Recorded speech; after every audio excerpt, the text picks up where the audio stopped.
Among the 66 hellish dominions ruled by the fallen heretic warlords, none inspired dread as profoundly as Ekron. Even within this infernal pantheon of ruin, Ekron is feared and reviled, a place shunned not only by mortal cults who revere hell's sins, but also by the infernal emissaries of the court itself. No other city upon earth bears such a grotesque resemblance to the abyssal torment of hell as Ekron, the rotting jewel of the Lord of Flies, the throne of Beelzebub. Once a mighty angel of exalted rank, Beelzebub was among the first of the host to fall in defiance of the creation. In the ancient days of the world, mortals knew him as Baal-zebub, Baal of Flies, god of plague and decay, worshipped by the Philistines who erected temples in his name. It was in Ekron that this cult took root, and ever since that time, the city has remained the heart of his corrupted dominion, steeped in decay, gluttony, and damnation.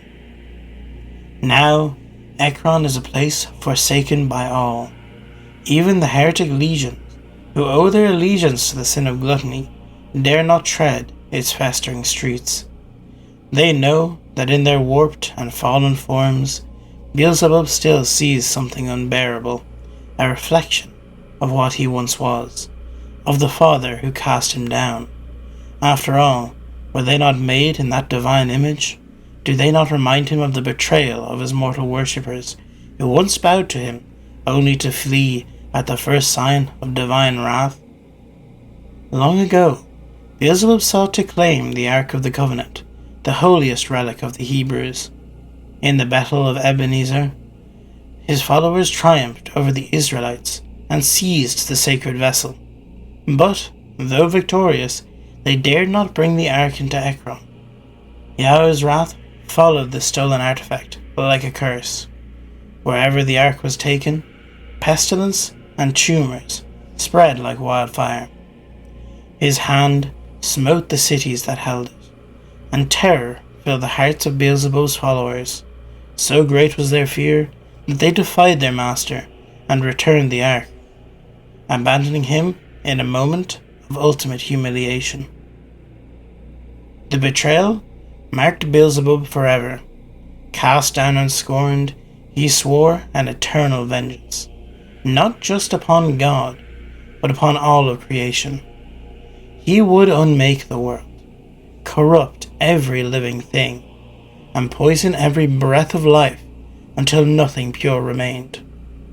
Retreating to his citadel in the seventh circle of hell, Beelzebub began his greatest work, the crafting of a plague unlike any other, a pestilence that would make the 10 plagues of Egypt seem trifling in comparison. For 2 millennia he toiled, pouring his essence and will into a dark miracle. The result was the Black Grail, a vile chalice of pestilence, a living curse designed to rot the foundations of the world itself. When it was finally unleashed in the accursed year of 1436, it brought many civilizations to its knees. From the ashes of that devastation rose the Order of the Fly, Beelzebub's new chosen. They rebuilt Ekron, atop ruins choked with the dead, and resurrecting it as the heart of his power in the mortal world. From the Hellgate in Jerusalem that was, the essence of Beelzebub oozed across the land, infesting Ekron and its surrounds with an army of demonic vermin, hellflies, locusts, flesh-eating beetles, and scorpions twisted by infernal design, all carriers of the Black Grail's corruption. Now, Ekron stands as both cathedral and mausoleum, a city of blasphemous glory and unspeakable decay. Temples from every faith on earth, mosques, churches, synagogues, shrines, and even pagan altars have been looted and dragged here by throngs of mindless grail thralls, creatures broken and reformed in Beelzebub's image. In the streets between their ruined facades, the undead shuffle through rivers of rot, and airborne swarms whisper prayers in 1,000 lost tongues. These sacred relics and monuments, priceless immortal eyes, are of no worldly value to the Lord of the Flies. What draws him to them is the power that lingers within, the faith, the worship, the spiritual resonance, imbued by centuries of belief. Beelzebub, the parasite god, feeds upon that residual devotion, siphoning it into himself. He believes, with enough stolen worship, he can become what his father once was, more than just feared, but adored. To prepare these offerings, the clergy of the Fly conducts elaborate rites of desecration. With sacrilegious precision, they corrupt holy objects and sanctified spaces, tainting them with rot and heresy, until they become palatable to their ravenous god. But no amount of adoration, no feast of faith, can quell the hunger festering in Beelzebub's being. It is a gnawing, endless void. For what the Fly King craves most, above all else, is not merely worship, but divine legitimacy. In his eyes, it is the child's right to replace the parent. What arrogance, he believes, for the father to hoard glory and power, denying it to the most gifted of his creations. The Lord of the Flies dreams of a world not merely ruled by hell, but remade in his image, with himself upon the throne of heaven, wings blackened by pestilence, and crowned in stolen praise. Ekron is his throne in waiting, a city poisoned and poised between two worlds, one foot in the rot of hell, and the other in the crumbling remnants of faith. And in that liminal space, Beelzebub waits, ever feasting, ever starving, for the day he might ascend once more. This is the newest lore snippet we've received from Crusade that delves further into the lore of Ekron and Beelzebub in this world.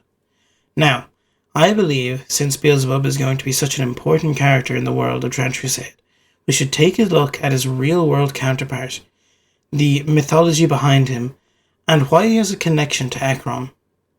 The real-world Beelzebub story begins not in hell, but in the pantheon of the Philistines, an ancient people who occupied parts of Canaan, modern-day Palestine, during the Iron Age. The name Beelzebub is derived from the Philistine god Baal-zebub, worshipped in the city of Ekron, as mentioned in the Hebrew Bible.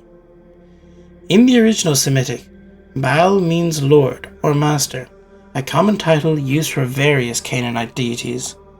The Hebrew Bible recounts how King Ahaziah of Israel, after suffering a fall, sent messengers to inquire of Baal-zebub, the god of Ekron, to see if he would recover.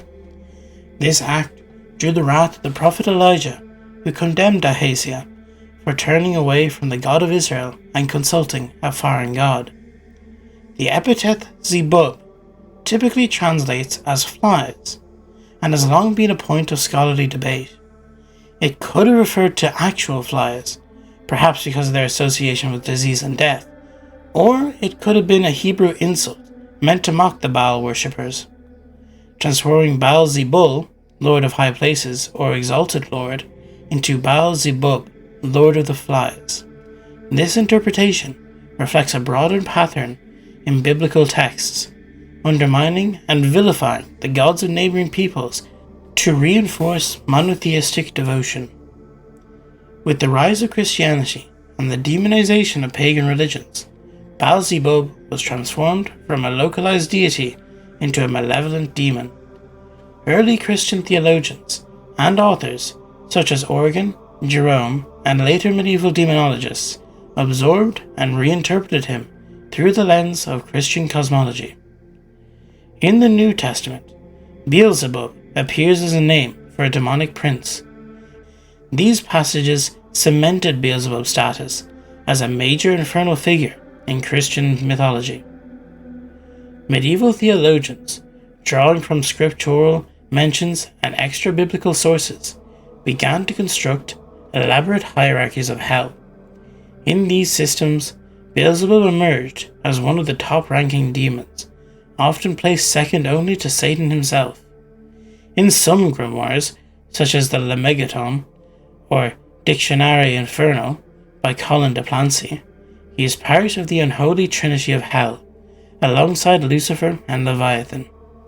He is depicted as Hell's chief of staff, overseeing the council of infernal lords.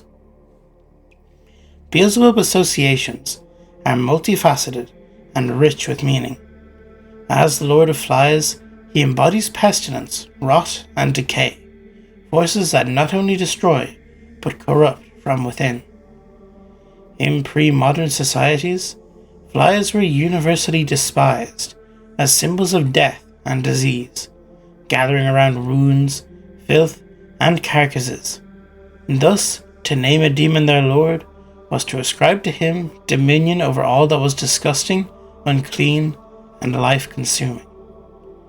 But flies are also persistent, adaptive, and difficult to expel, qualities reflected in Beelzebub's role as a tempter and corrupter. He is sometimes interpreted as a demon of gluttony, not just in the physical sense, but spiritual gluttony, the endless hunger for power, adulation, and worship. In medieval demonology, he was said to cause pride, arrogance, and idolatry, feeding upon the vain ambitions of humankind. In art and literature, Beelzebub has taken many forms: a grotesque humanoid with fly wings, a monstrous fly the size of a man, or a majestic fallen angel draped in regalia. These varying depictions reflect both the horror and the grandeur attributed to him, at once repulsive and magnificent. Beelzebub's name surfaces frequently in Western esotericism and ceremonial magic, where he is invoked or warded against in rituals involving demonic hierarchies. In many grimoires, Beelzebub is described as a fearsome being with immense power, capable of imparting wisdom, controlling weather, and bestowing influence upon kings and emperors. In the Lesser Key of Solomon, he is sometimes conflated with or considered an aspect of Lucifer. Other systems distinguish him as an independent entity with his own legion of demons. In Aleister Crowley's writing and Thelemic magic, Beelzebub occasionally appears as a symbol of divine rebellion and chaotic potential, though less prominently than other infernal names. In satanic and left-hand path traditions, Beelzebub is viewed not as evil, but as a representation of independence, nonconformity, and transformation. Some modern occultists reinterpret him through a psychological lens, seeing him as a metaphor for suppressed urges, the power of decay, and as a necessary force of renewal, or the ego's craving for recognition. Beelzebub's cultural presence has persisted through centuries of literature and art. In John Milton's Paradise Lost, he appears as one of Satan's chief lieutenants, a noble but fallen angel who debates strategy in Hell's Parliament. In William Golding's novel Lord of the Flies, the name becomes a central metaphor for the primal savagery within humanity, the beast that lives in all men. Horror films, comics, and games continue to draw upon Beelzebub's mythology. In many modern portrayals, he is a symbol of plague and infestation, the monarch of parasitic evil, or a mastermind of demonic schemes. From The Exorcist to Diablo, his name invokes a blend of fear, awe, and ancient dread. Beelzebub is more than a demon. He is a cultural echo of humanity's oldest fears and hungers, from his beginnings as a Philistine deity to his role as one of Hell's sovereigns. He represents not only physical corruption, but the deeper, spiritual rot that can consume civilizations and souls alike. Whether viewed through the eyes of religion, folklore, or psychological symbolism, Beelzebub endures as one of the most complex and compelling figures in the infernal imagination. And his throne was the city of Ekron. in the real world as well as that of Trench Crusade. Ekron was once a thriving Philistine stronghold, and it occupies a unique and ominous place in the tapestry of demonology. It is in this ancient city that the deity known as Beelzebub, later twisted by Hebrew scripts into the infamous Beelzebub, was worshipped.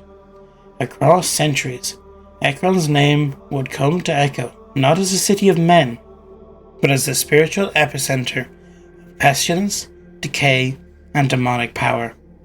A gateway between the worship of a pagan god and the enthronement of a prince of hell.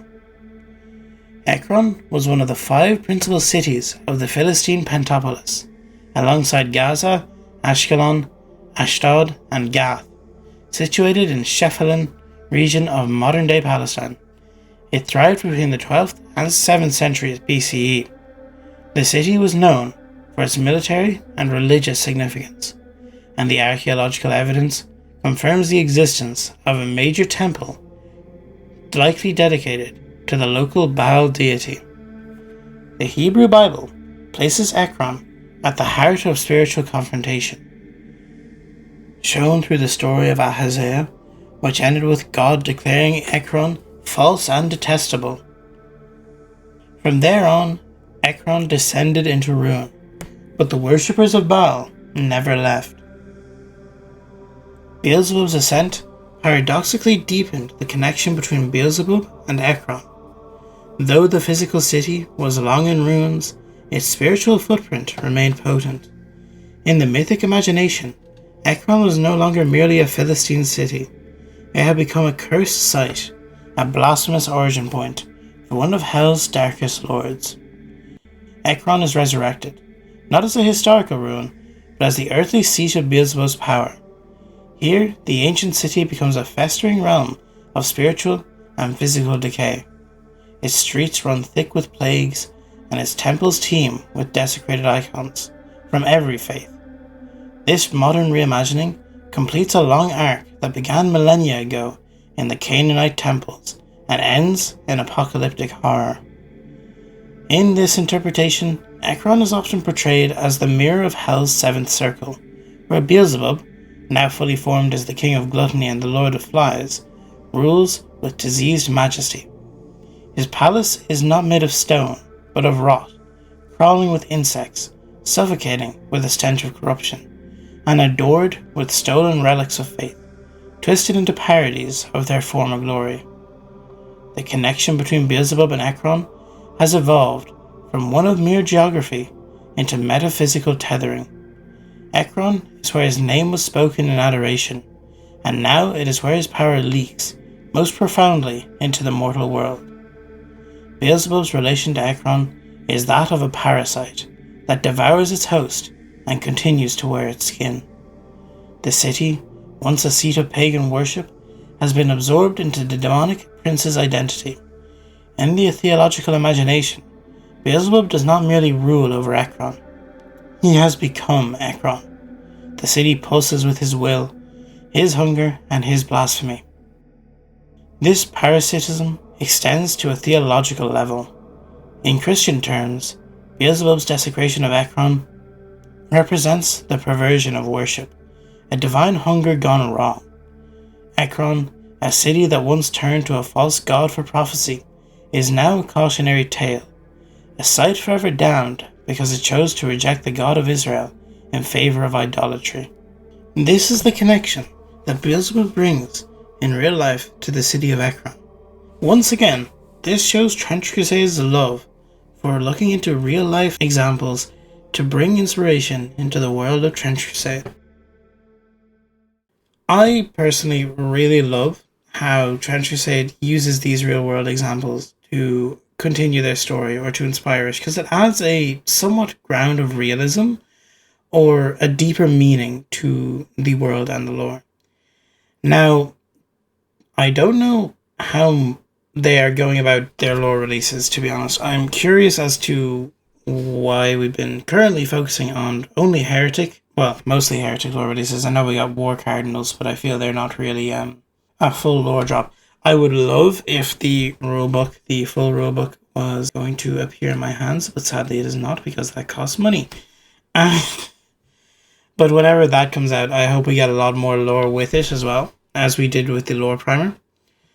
I'm hoping that there is more lore to come on New Antioch personally, because I want to hear about the sieges of New Antioch and when they happened and what happened in them, because personally that's what I've been really interested in finding out. This lore snippet on the Black Grail, technically on Beelzebub himself, is not really one of my key. I do like Beelzebub. I feel he's a very interesting character. I feel he is quite important for the lore and will be a very key character in shaping the world of Crusade, simply because he's doing things completely differently to the other demons of hell. He's definitely sort of a bit of a wild card because all he wants is to replace God instead of just destroy creation, which means he is technically at odds with the other demons in the court of the seven-headed serpent. Which actually brings me on to my next point. I've noticed a lot more has been coming out about demons recently and about their hierarchy in hell. I've always wondered, and I've discussed this with Feel No Paint, what the hierarchy of hell looks like in this world. Because as we know in the real world, it has so many different reinterpretations in demonology or different fictions like Dante's Inferno or Paradise Lost, or even original Christian theology with the Unholy Trinity. I believe it would be a very interesting thing to look over each of the demons that have been mentioned to exist in this world, because the archdemons are not who I was expecting them to be. We had in Alamut's lore, a small reveal just mentioned in it kind of haphazardly, was that Abaddon, Abaddon the something, not Abaddon the Despoiler, that's Warhammer 40k, but Abaddon was the ruler or the archdemon of Wrath on Earth.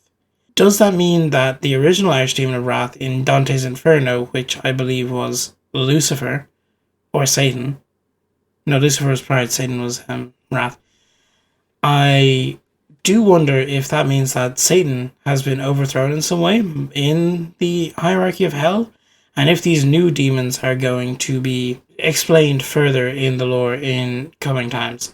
Like, in the Northern Hellgate lore snippet, it was revealed that a different demon was trying to gain power of the Ring of Wrath, so will they have to fight Abaddon to take control?